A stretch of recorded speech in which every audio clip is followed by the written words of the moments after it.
I'm super excited about today's docket. We are going to get into first, before we get into the first part of the docket, we're actually recording this on Black Friday right now.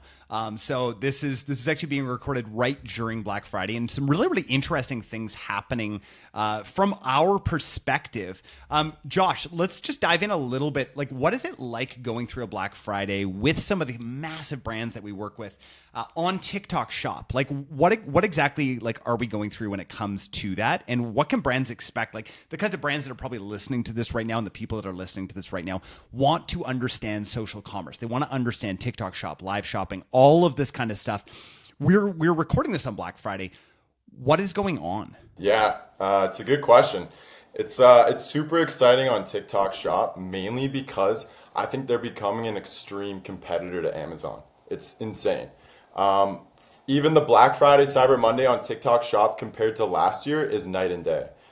Based on just sales velocity, the amount of exposure brands are getting, it's pretty impressive. And the main thing is Black Friday, Cyber Monday is almost a month long on TikTok Shop. They split it up into two phases. It starts November 12th and then goes all the way up to today. And then they have a second phase, which is the traditional Black Friday to Cyber Monday period. So essentially, they have sales going on all month for brands. And for brands that are willing to take advantage of that, they can see an insane growth on TikTok Shop. Is that the platform breaking it up, or would the clients breaking it up? Like, is it just different initiatives from the platform saying, hey, this is like the 12th to the 28th or whatever the date is today, and then this is the like, is it them pushing it behind it, or is it more brands deciding that differentiator? It's all TikTok Shop themselves. So essentially, the cadence goes is get the creators to post content about Black Friday, Cyber Monday way before the campaign is even there. Use the hashtags, get the exposure out there. And then they have that time period from November 12th to pretty much yesterday where it's like kind of like a heat up where they have slight deals for some specific products, just getting that engagement of consumers being like, "Oh, that's right, like Black Friday, Cyber Monday is coming up."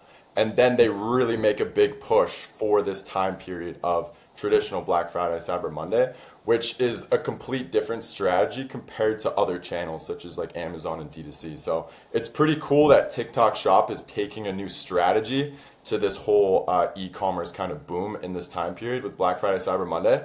And it's super exciting to see like how effective it is too. Josh, what are you seeing? What are you seeing actually working right now? Like when it comes to like boots on the ground, we were talking about like this, like sort of whole idea of like really switching things around where like e-com is becoming a show. I want to actually say something here before you answer. I actually think that it's everything is becoming a show, right? Look at and I've made this reference a few times recently where we're talking about Savannah Bananas. I think they're the greatest example of like, I honestly don't even know what league they play in. I have no freaking clue.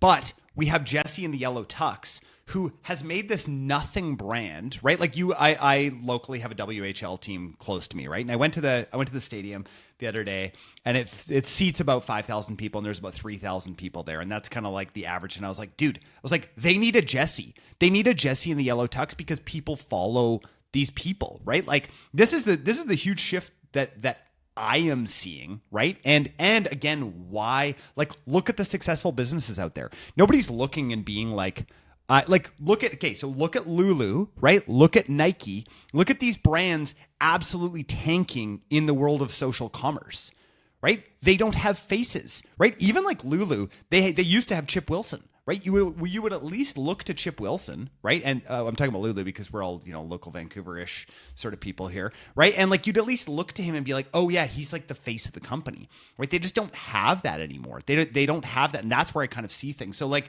Josh, where do you see that going as far as like surprise kind of things happening when it comes to like e-com and business in general being a show? Yeah, no, that's a good point, and I have a pretty hot topic on that actually. I was kind of like looking at the vision of e-commerce, and I totally agree with you in the sense of it's becoming a show. And I think down the road, this is my opinion, this is my hot take, is Twitch streaming and live streamers outside of just social commerce itself is becoming massive. Like you look at these top Twitch streamers like Kai Cenat and I show speed and the amount of viewers they get. And I see a direct correlation with those live streamers because they're promoting like an entertainment. It's a show itself in correlation with shopping. So like for example, when you look at TikTok Shop, these live streams, they're important because they're driving sales, but there's no entertainment to it at all. It's just, hey, here's the product, here's the sale. Get it now, it's leaving now, but people are in the commerce show for or like on the live stream for a few seconds. They look at the deal and then they scroll away. Where I was actually looking to in China as well. A lot of their e-commerce success comes from live streaming, and it started off as entertainment. It was like dance shows and just like fashion shows, and then they slowly integrated that into e-commerce, and they have one of like the longest like customer duration on lives now.